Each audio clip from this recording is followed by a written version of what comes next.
안녕하세요. 결혼 1년 만에 이혼한 30대 여성입니다.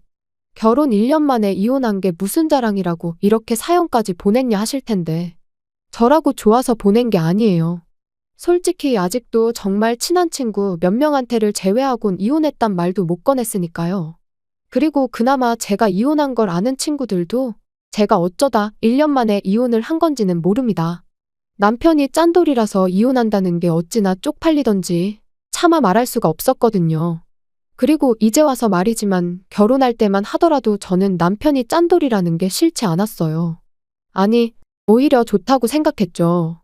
허세만 가득해서 폼잡기 좋아하고 그래서 주변 사람들한테 하루가 멀다 하고 술 사고 밥 사가며 허풍 떠는 인간들보다 훨씬 낫다고 실리를 아는 사람이라고 생각했으니까요. 그런데 정말이지 뭐든지 간에 정도가 중요한 거였어요. 정도가. 이제 전 남편이지만 그래도 편의상 남편이라고 치고. 아무튼 저희 남편은요, 그냥 무조건 아끼는 사람이었어요. 심지어 누가 봐도 비효율적이고 비상식적인데도 말이죠. 그리고 지금 생각해보면 연애 때도 그랬어요. 기분이니 분위기니 하는 건 장사치들 농간에 놀아나는 거란 식이었고. 게다가 다행이랄지 저한테만 그랬던 게 아니고 그냥 세상 모든 사람한테 그랬거든요.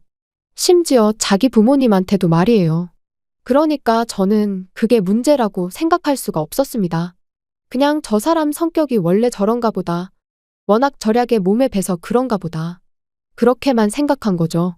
게다가 남편과 제가 연애를 하던 당시만 하더라도 그때는 저희 둘 다 중소기업에서 적은 임금을 받으며 다녔기 때문에 남편의 그런 태도에 크게 불편을 느끼지는 못했어요. 어차피 쓸래야 쓸 돈이 없었고 그렇다 보니 저 역시 싼 걸 찾아다니는 경우가 있었으니깐요.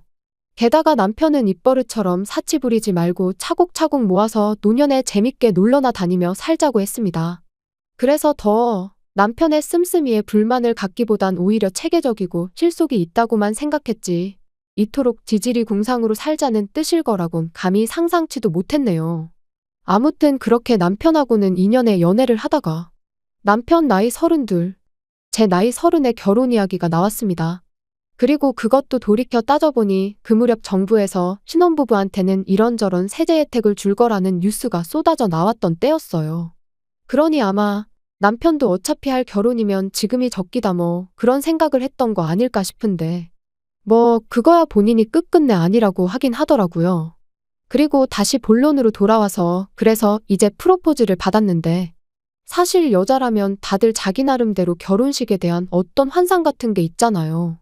게다가 또 살면서 제가 드레스 입어볼 일이 있으면 몇 번이나 있겠나 싶었죠. 그런데 남편이 먼저 마치 선수라도 치듯이 하는 말이 요즘 스드메니 뭐니 그게 한두 푼이 아니라더라 하면서 그거 다 낭비네 어쩌네. 그리고 그런 말도 하다못해 저랑 둘만 있을 때 하면 그렇게까지 서럽진 않았을 텐데 드레스샵에서 그것도 직원들 앞에서 그런 소리를 해대니 제가 어찌나 민망하고 쪽팔렸는지 몰라요. 그래서 아닌 게 아니라 그때 파혼 이야기까지 나오기도 했었습니다. 눈치도 없고 배려심도 없고 초치는 소리나 해대는 부정적인 남자랑은 도저히 못 살 것 같다고 제가 헤어지자 했었거든요. 그런데 그때 이런 상황을 알게 되신 어머님께서 저를 따로 부르시대요. 참고로 앞서 말씀드린 대로 연애 때부터 남편이 워낙 짠돌이었잖아요. 그러니 남편이 자취를 한 것도 아니고 본가에서 부모님과 함께 살았음에도 불구하고 몇 번이나 그 본가에서 데이트를 하곤 했었죠. 그래서 자연히 어머님 아버님도 몇 번이나 뵀던 거고요. 아무튼 그렇게 어머님을 만났는데 어머님이 제 손을 꼭 쥐시고는 미안하다 하시더니 웬 봉투 하나를 건네주셨습니다. 남편에게는 말하지 말고 저 원하는 드레스랑 메이크업 하는데 보태라고 하시면서요. 그러니 정말이지 어떻게 보면 남편이 아니라 어머님 때문에 결혼을 했다고 해도 과언이 아니에요. 하지만 결혼 생활이란 게 결국 남편과 저 두 사람이 만들어가는 거잖아요. 그러니 지금도 돌이켜 생각해보면 제가 참으로 생각이 짧았다 싶어요. 그리고 하는 김에 좀 더 푸념을 해보자면 신혼여행도 말이죠. 저는 꼭 하와이로 가고 싶었거든요. 그런데 남편이 달러가 지금 얼마나 비싼 줄 아니 모르니 해대더니 무조건 일본을 고집하는 거예요. 엔저라서 무조건 지금 가는 게 이득이라면서요. 그리고 거기까지는 저도 남편 말이 아주 틀렸다고 생각하지는 않았습니다. 그래서 그래. 이번엔 일본 가고 하와이는 다음에 가자. 대신 신혼여행인 만큼 호텔은 좋은 곳으로 가자. 다른 건 몰라도 야경을 볼 수 있으면 좋겠다. 그랬더니 남편도 흔쾌히 걱정 말라며 자기가 그 정도 센스는 있는 사람이라나요? 그런데 일본에 도착하고 나서야 황당한 상황을 맞닥뜨렸어요. 저희가 4박 5일 동안 머물기로 한 호텔이 관광 호텔인 것도 부족해서는 떡하니 유흥가 한복판에 위치해 있더라고요. 게다가 야경은 무슨. 호텔을 둘러싼 수많은 술집 간판들이 내뿜는 네온 사인들이 제가 볼 수 있는 야경의 전부였지요. 너무 서럽고 화가 나서 위약금을 내더라도 당장 취소하고 좋은 데로 옮기자고 했습니다. 그랬더니 남편은 저를 달래거나 제 화를 가라앉히기 위해 노력을 하기는커녕 위약금을 내고 싶으면 제 돈으로 내라는 소리만 해댈 뿐이었어요. 그리고는 하루 종일 관광하고 다니면 호텔 와서는 자기 바쁠 텐데 그러면 침대만 푹신푹신 좋으면 됐지 뭐가 문제냐면서 저더러 까탈스럽게 굴지 말라나요? 진짜 신혼여행이고 나발이고 당장이라도 짐 싸서 그냥 집에 가고 싶은 심정이었습니다. 하지만 그때만 하더라도 솔직히 차마 용기가 나질 않았어요. 당장 친정 부모님한테는 뭐라 말씀을 드리나 그런 생각도 들고 친정 부모님은 제 부모님이시니 이해해 주신다 치더라도 친정 부모님의 친인척분들부터 시작해서 제 주변 사람들은 도대체 무슨 생각을 할지 거기까지 생각이 미치니 결국 제가 할 수 있는 건 남편한테 어떻게 이럴 수 있냐고 원망을 토해내고 속상한 마음을 토로하는 것뿐이었죠. 그리고 그렇게 결국 저는 저대로 남편은 남편대로 기분이 상해서는 말 그대로 신혼여행을 망치게 된 거죠. 그리고 지금 생각해보면 그때부터 이미 남편에게 조금씩 정이 떨어지기 시작했던 것 같습니다. 그때부터 남편이 돈돈돈돈 할 때마다 뭐랄까 화가 나고 사람이 날카로워지는 게 한마디로 신경이 곤두서는 기분이었거든요. 그러다 한편 결혼한 지 반년이 지나가던 무렵 제가 회사를 나와 아주 작게나마 제 사업을 시작하게 됐어요. 그런데 사무실 하나 얻은 것도 아니고 정말 온라인으로 작게 시작을 했는데도 이래저래 어쩔 수 없이 발생하는 비용들이 있는 거예요. 일이랑 관련된 사람들도 만나야 했고요. 그런데 이걸 가지고 남편이 태클을 걸기 시작했습니다. 돈을 벌기도 전에 써대끼는데 재미가 들렸다면서. 저를 마치 사업가라는 타이틀에 취해서는 여기저기 돈이나 펑펑 쓰고 다니는 여자 취급을 하더라니까요. 참고로 사업을 시작할 때부터 운영하는 내내 남편한테서 이런 한 푼 받았어 본 적이 없어요. 전부 다 제가 직장 생활에서 벌은 돈으로 충당했고 부족한 건 대출받아 썼거든요. 생활비는 연애할 때와 마찬가지로 남편과 정말 칼같이 나눠서는 반반 부담을 했고요. 그런데 남편이 그렇게 잔소리를 해대니 남편 말 맞다나 그게 피가 되고 살이 되긴커녕 제 귀에는 마치 굳은 살처럼 박혀서는 나중엔 뭐라건 간에 넌 떠들어라 난 안 들린다 그렇게 되더라니까요. 사실 남편이 돈 앞에서 절절매게 된 데에는 나름의 사연이 있긴 했어요. 제가 다 줄줄이 말하진 못했지만 사실 결혼하고 이후로 남편하고 번번이 돈 문제로 부딪히곤 했는데 그걸 알게 되신 어머님께서 말씀해 주시길 실은 남편이 어렸을 땐 시댁 형편이 지금보다도 훨씬 안 좋았었답니다. 그리고 그런 상황에서 어머님은 어린 아들에게도 뭐가 됐건 간에 아껴 쓰길 가르치셨는데 문제는 형편이 나아진 이후에도 남편의 태도는 달라지지 않더랍니다. 언제 또 힘든 나날이 찾아올지 모르니 매일같이 대비를 해야 한다면서요. 그리고 어머님 아버님은 어쨌든 남편이 그렇게 된 게 당신들 때문이라고 생각하고 계셨기 때문인지 그런 남편을 말리지도 어쩌지도 못하셨던 거죠. 그런데 저로서는 연애할 때는 그나마 일주일에 한두 번 만나서 데이트할 때나 보던 모습을 이제 하루가 멀다 하고 지켜봐야 했으니 말 그대로 스트레스가 이만저만이 아닌 게 저 인간을 내가 평생 감당할 수 있을까 싶더라고요. 그리고 그런 남편에게 결국 두 손 두 발 다 들게 된 일이 있었으니 친정어머니가 저희 집에 오셨던 날이었어요. 아무래도 제가 사업을 시작하고 바빠지자 제가 집안일에 좀 소홀해질 수밖에 없었는데 저는 이 부분 같은 경우도 솔직히 남편이나 저나 하는 일이 달라서 그렇지 어쨌든 맞벌이를 하고 있던 거잖아요. 그러니 집안일도 무조건 제가 할 일이라고만 볼 수는 없다고 생각했고 그러니 집안일이 밀리는 것도 전적으로 제 책임이라고만 생각하지는 않았거든요. 그런데 저희 어머니께선 그래도 아내인 제가 너무 손을 놓고 있는 거 아닌가 싶으셨는지 저를 도와주신다고 반찬 몇 가지를 해오셨더라고요. 그래서 제가 감사한 마음에 얼마라도 드리려고 했는데 어머니께서 버럭 화를 내시며 친정엄마가 딸한테 이 정도도 못 해주냐 하시더니 그냥 나가서 커피나 한잔 하자시대요. 그래서 어머니를 모시고 동네에서 핫하다는 카페에 갔습니다. 그리고 커피를 마시다 보니 가꾸어진 빵들이 나오고 있길래 집에 가서 드시라고 빵도 좀 사드렸지요.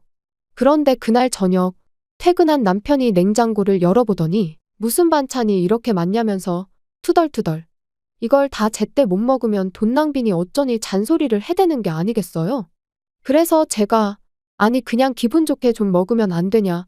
왜 먹기도 전에 괜히 그런 소리를 해서는 사람 기분 나쁘게 하냐 하곤 받아쳤습니다. 그리고는 우리 엄마가 해다 주신 거니까 당신이 안 먹어도 내가 다 먹을 거니 걱정 말라 했죠. 그랬더니 남편도 이제 마땅히 할 말이 없었는지 입술만 삐죽거리더니 이내 식탁 위에 있는 빵을 보고는 저건 또 다 뭐냐고 묻더라고요. 그래서 어머니가 반찬도 많이 해다 주셨고 그래서 빵 좀 사드리면서 우리 먹을 것도 좀 샀다 했더니 순식간에 얼굴빛이 달라져서는 얼마치나 사드렸냐는 거예요. 그래서 저도 솔직히 왜 묻는지 그 의도가 뻔히 보였으니까 싸우기도 싫고 해서 금액을 속였습니다. 3만 원치 산 걸 10,000원어치만 사드렸다고요. 여담이지만 제대로 말했으면 100% 부부싸움감이었어요. 일전에도 이와 비슷한 일이 몇 번이나 있었거든요. 그리고 저는 그 정도 했으면 남편이 그냥 넘어갈 줄 알았는데 어이가 없게도 남편이 빵을 담아온 쇼핑백에 있던 전화번호로 전화를 걸어서는 저랑 저희 어머니가 다녀간 시간대를 얘기하며 얼마치나 샀는지 확인해 달라고 하는 게 아니겠어요? 기가 막힌 건 물론이고 동시에 어찌나 쪽팔리던지. 그리고 당연히 카페에선 저희 상황을 알 턱이 없었으니 고지고대로 말을 해줬고 말 그대로 난리가 난 거죠. 부부간에는 신뢰가 가장 중요한 법인데 제가 거짓말을 했다는 게 자기는 용납이 안 된다면서요. 그래서 저도 처음엔 미안하다고 했어요. 나쁜 의도가 있었던 건 아닌데 일전에도 이런 문제로 다툰 적도 있고 하니 나도 모르게 줄여서 말하게 됐다고 솔직하게 털어놓기도 했고요. 하지만 남편은 계속해서 그래도 거짓말을 한 건 용납이 안 되네 어쩌네 해대더니 결국은 돌고 돌아 또다시 제 씀씀이를 트집 잡기 시작했습니다. 그리고 만약 거기까지만 했더라면 저도 뭐 그런 이유로 하루 이틀 싸운 것도 아니고 그러니 그냥 평소처럼 너는 짓거려라 난 안 듣는다 하고 넘겼을지도 몰라요. 그런데 남편은 그걸로도 부족해서 급기야는 저희 친정어머니까지 걸고 넘어지대요. 누가 저딴 반찬은 해달랬다고 당신 멋대로 해오셔서는 자식한테 빵을 3만 원치나 받아가시냐면서 말이죠. 그리고 그 말을 들으니 그땐 저도 눈에 더는 뵈는 게 없었습니다. 막말로 친정어머니가 해주신 반찬을 3만 원치 빵하고 비교한다는 것도 무척 빈정이 상했는데 마치 저희 어머니가 저희 등에 빨대라도 꽂았다는 듯이 말을 하는 게 기가 막혔으니까요. 게다가 빵값은 제가 제 돈으로 냈지 남편 돈은 이런 한 푼 쓰지도 않았는데 왜 저렇게 생난리를 치는지 납득할 수가 없었죠. 그래서 남편더러 치졸하고 쪼잔한 인간이라고 그러니까 네 주변엔 사람도 없고 승진도 못하는 거라고 쏘아붙였습니다. 맨날 돈 1, 2만 원에 절절매고 그리 궁상을 떠니 일이 잘 풀릴 리가 있냐고. 오던 복도 달아나겠다고 아주 구질구질하다고요. 그랬더니 이제 자기 승진 못한 걸 왜 들먹이냐며 또 악다구니를 쓰는데 그 꼴이 얼마나 사납던지 더는 상종도 못하겠다 싶대요. 그래서 이튿날 그 길로 시댁에 찾아가 지난밤 남편이 내뱉은 말들을 어머님 아버님께 전하고는 저는 이런 쫌생이랑은 더는 못 산다고 했어요. 그랬더니 결국 팔은 안으로 굽는다고 어머님께서 그래도 남편이 결국엔 다 저랑 잘 살아보려고 자기 나름의 방식으로 애를 쓰는 거라며 저더러 너무 나쁘게만 생각하지 말라나요?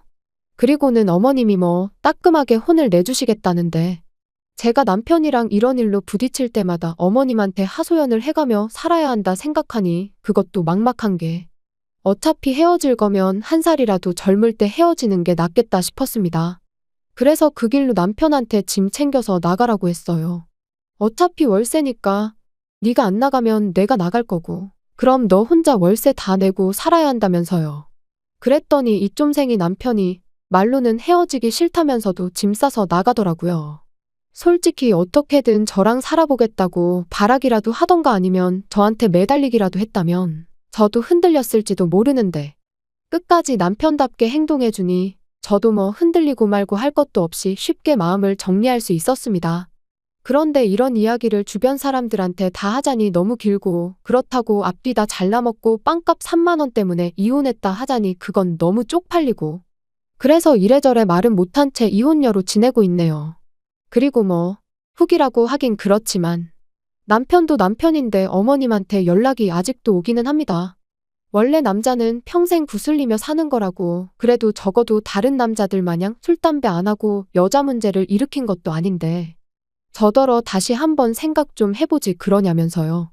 아마 어머님이 보시기에도 그나마 전화되니까 자기 아들이랑 살았다 싶으시니 저를 붙잡으시는 거겠지요? 물론 저는 조금도 흔들리지 않고 있습니다. 오히려 그런 연락이 올 때마다 그때 헤어지길 정말로 잘했다는 확신만 들어요.